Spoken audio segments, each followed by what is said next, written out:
Hello and welcome to help in education. आज discuss करेंगे continuity and differentiability of function के एक problem को। हमारे पास हमारा फंक्शन एफ एक्स है, x into e raise to one by x minus e raise to minus one by x by e पे power one by x plus e power one minus one by x. तो यहाँ पे exponential function यहाँ पे use किया गया है हमारे न्यूमरेटर एंड डिनोमिनेटर में। चलिए इसकी कंटिन्यूटी एंड डिफरेंशिबिलिटी को देखते हैं। अगर x 0 के बराबर नहीं है, when x not equal to 0, then x जो कि अलजेब्रिक फंक्शन है हमारा, और ये हमारा एक्सपोनेंशियल फंक्शन, और ये ई पे power minus one by x हमारा, ये भी एक्सपोनेंशियल फंक्शन है। और हम जानते हैं ये सभी के सभी कंटिन्यूस एंड डिफरेंशिएबल होते हैं एट एनी पॉइंट। ठीक है, तो जब x 0 के बराबर नहीं होगा तब हमारा जो फंक्शन है उसका वैल्यू यही है। एंड ये जो फंक्शन बना है ये इन्हीं तीन के आपस में मिलने से बना है। अगर कोई भी function continuous and differentiable functions के कॉम्बिनेशन से बनता है तो जो फंक्शन होता है वो भी कंटिन्यूस होता है। इसीलिए हम कह सकते हैं therefore f x is also continuous and differentiable when x is not equal to 0। तो जब 0 के बराबर हमारा फंक्शन नहीं है तब तो ये फंक्शन एफ एक्स कंटिन्यूस हो जाएगा। ठीक है, लेकिन एफ 0 पर क्योंकि फंक्शन का देख सकते हैं एफ ऑफ 0 पे फंक्शन 0 के बराबर है, एंड एफ 0 पे यहाँ पे 2 हमारा ये भी हमारा फंक्शन का वैल्यू हो सकता है पॉसिबल। हम एक बार एफ 0 पे हमें चेक करना होगा इसका कंटिन्यूटी। बाकी सारे पॉइंट के लिए ये फंक्शन कंटिन्यूस एंड डिफरेंशिएबल हो चुका है। ठीक है, कंटिन्यूटी के लिए हम जानते हैं हम क्या करेंगे, लेफ्ट हैंड लिमिट निकालेंगे। लेफ्ट हैंड लिमिट निकालना हम यहाँ तक ये बात तो हो गई होगी। लेफ्ट हैंड लिमिट ने हम अगर रखेंगे तो h tends to 0 and h minus की वैल्यू हमने फंक्शन में यहाँ पे रखी है। h माइनस की वैल्यू यहाँ पे फंक्शन में अगर रखेंगे तो हमें ये एक्सप्रेशन मिलेगा। ठीक है, एंड इस एक्सप्रेशन को अगर थोड़ा सा हम यहाँ पे माइनस को ऊपर और यहाँ पे माइनस को कैंसिल आउट कर देंगे हमें आगे की तरफ क्या मिल जाएगा, हमें मिलेगा limit h tends to 0 minus h into e raise to minus one by h minus e raise to one by h by e raise to minus one by h plus e raise to one by h. ये हो गया हमारा limit, हमें ये limit मिली है हमारे left hand limit में। यहाँ पे ध्यान दीजिए, यहाँ पे अगर हम h टेंस टू 0 रखेंगे यहाँ पर, ठीक है, मतलब लिमिटिंग वैल्यू 0 रखेंगे h की यहाँ पर, तो हमें क्या मिलेगा, ये जो टर्म है ये टर्म और ये टर्म ये माइनस इन्फिनिटी हो जाएगा। यहाँ पर देखिए ये हमारा माइनस इन्फिनिटी बना देगा, और ये वाला टर्म और ये वाला टर्म हमारा इन्फिनिटी बनाएगा। ये 1/0 जब यहाँ पे अब h की वैल्यू 0 जाएगी तो ये वैल्यू 1/0 यानी कि इनफाइनाइट हो जाएगी। तो जो हमारा जो नॉन टर्मिनेटिंग, जो हमारे सवाल में जो प्रॉब्लम बेसिकली वो इन्फिनिटी बाय इन्फिनिटी फॉर्म के कारण आ रहा है। तो हम यहाँ से इन्फिनिटी को एलिमिनेट करने के लिए क्या करेंगे, जो टर्म इन्फिनिटी बना रहा है इसमें, ठीक है, उसको हम यहाँ से कॉमन कर लेंगे। इन्फिनिटी बनाने वाला टर्म है ई पे पावर 1/h, तो इसे हम न्यूमरेटर और डिनोमिनेटर दोनों से नीचे हम कॉमन कर लेते हैं। अगर कॉमन कर लेंगे इससे तो यहाँ पे हमें ये मिल जाएगा e raise to minus 2/h minus 1 and e raise to minus 2/h plus 1। ये इन्फिनिट वाला टर्म हमने यहाँ से कॉमन कर लिया और ये कैंसिल यहाँ से हो जाएगा। अब देखिए यहाँ पे ये तो यहाँ से कैंसिल हो गया, ये आ गया। ठीक है, ये दोनों तो आपस में कैंसिल आउट हो जाएंगे और नीचे हमें ये एक्सप्रेशन मिल जाएगा लिमिट के लिए। अब यहाँ से हमारा काम हो चुका है। मैं ऐसा क्यों बोल रहा हूँ कि ये जो वैल्यू है ये किसको अप्रोच करती है, मैंने बताया था ये अप्रोच कर रही है यहाँ पर माइनस ऑफ इन्फिनिटी को। ठीक है, माइनस ऑफ इन्फिनिटी को ये अप्रोच कर रही है, और हम जानते हैं जो माइनस इन्फिनिटी पे किसी भी बेस पे पावर अगर माइनस इन्फिनिटी का है तो ये दिखाता है कि ये वैल्यू 0 होगी। कैसे होगी, अगर आप इसको देखना चाहते हैं तो मैं बताना चाहूँगा आपको। ये जो वैल्यू है ध्यान से देखिए, इसे हम लिख सकते हैं 1 बाय ई पे पावर माइनस इन्फिनिटी, एंड हम जानते हैं 1 बाय ये किसी भी पे पावर इन्फिनिटी का है तो वो वैल्यू भी इन्फिनिटी, एंड 1 बाय इन्फिनिटी की वैल्यू 0 होती है। इस तरह से ये जो वैल्यू है माइनस इन्फिनिटी को अप्रोच करिए, मतलब पावर में माइनस इन्फिनिटी बना रही है। पावर में माइनस इन्फिनिटी बनाने के कारण ये वैल्यू 0 पर जा रही है। ठीक है, इस तरह से देख सकते हैं ई पे पावर माइनस इन्फिनिटी यहाँ बनेगा जब हम 0 रखेंगे यहाँ पर, एंड ई पे पावर माइनस इन्फिनिटी की वैल्यू 0 होती है। ये क्लियर हो गया होगा आपको। इसलिए हम इस अब हमारा काम हो चुका है। अब हम आसानी से यहाँ पे लिमिटिंग वैल्यू रख सकते हैं। तो लिमिटिंग वैल्यू रखने पर h की वैल्यू तो 0 चली गई, ठीक है। एंड ये मैंने बताया अभी e पे पावर माइनस इन्फिनिटी यानी कि 0 -1 एंड 0, ठीक है। इसको सॉल्व करेंगे तो यहाँ से हमारा लेफ्ट हैंड लिमिट आ जाएगा 0, क्योंकि 0 मल्टीप्लीकेशन में यहाँ है, ठीक है। तो 0 भी मिल गया। अब हम लेफ्ट हैंड लिमिट को सॉल्व कर लेते हैं। So left hand limit x tends to 0 plus fx, यानी कि हमारा जो लिमिट है वो 0 से थोड़ा बड़ा वैल्यू को अप्रोच कर रहा है, ठीक है।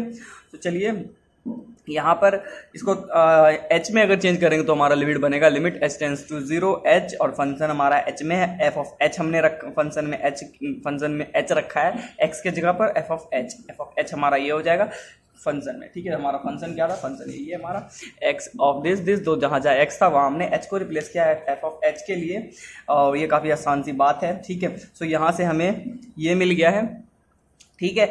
सो इसके बाद हम फिर से वही करेंगे जो इन्फिनिटी को बनाने वाला टर्म है, इन्फाइनाइट, ये टर्म इन्फाइनाइट बना रहा है, वो हमने कॉमन कर लिया न्यूमरेटर डिनोमिनेटर से। सो न्यूमरेटर डिनोमिनेटर से कॉमन करने के बाद इन दोनों को हम यहाँ से कैंसिल आउट कर देंगे, ठीक है।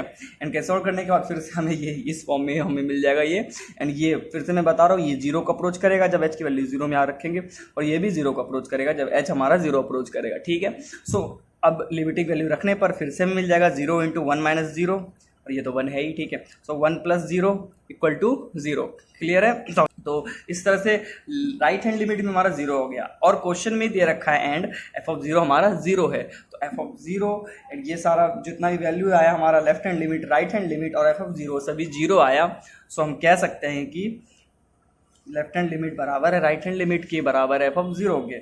सो इसलिए फंक्शन हमारा कंटिन्यूस है x पर। यही कंडीशन होती है कंटिन्यूटी के लिए, कंटिन्यूस, कोई फंक्शन कंटिन्यूस तभी होगा जब ये कंडीशन फॉलो होती है। सो अब यहाँ तक बातें होकर आपकी समझ में आ गई होंगी।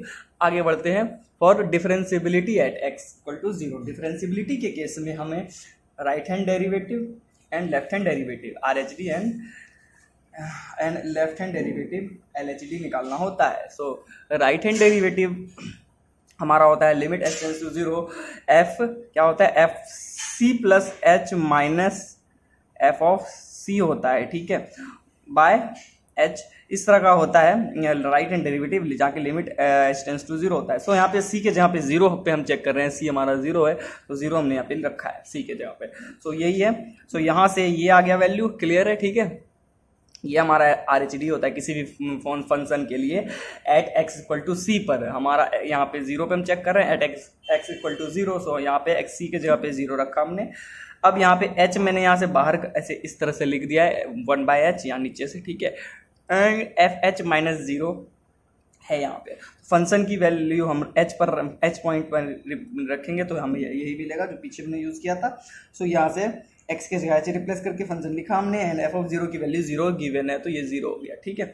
सो इसके बाद यहाँ से 1/h से h हमारा कैंसिल आउट हो गया तो ये बचा, ये पूरा बचा, 0 माइनस को करेंगे तो कुछ फर्क नहीं पड़ना है, तो हमें ये टर्म पूरा नीचे मिल चुका है। और ये जो वैल्यू ये बराबर होगा लिमिट h टेंस टू 0 इसके। हमने यहाँ पे किया क्या, दरअसल वही किया, फिर से जो इन्फिनिट बना रहा था यानी कि ये वाला टर्म और ये वाला टर्म, ये इन्फाइनाइट बना रहा था, इसे हमने कॉमन कर लिया और कॉमन करके एलिमिनेट कर दिया। सो कॉमन करके एलिमिनेट करने पर ये वाला टर्म मिला। एंड आपको पता है ये टर्म जो e पे पावर माइनस इन्फिनिटी है ये कहाँ जा रही है भाई, ये 0 को अप्रोच करेगी, क्योंकि किसी भी बेस पर अगर इन्फिनाइट पावर होता है तो वो 0 होता है, पहले मैं बता चुका हूँ, ठीक है। तो ये हो चुका है 0। सो 0 होने के बाद यहाँ पे हमने बस, तो ये हो चुका है 0 हमारा, मैंने यहाँ पे नीचे लिख दिया है। तो इसके बाद इसको माइनस कर लेते हैं, तो इसकी वैल्यूज रखने के बाद हमें वैल्यू मिल जाती है 1।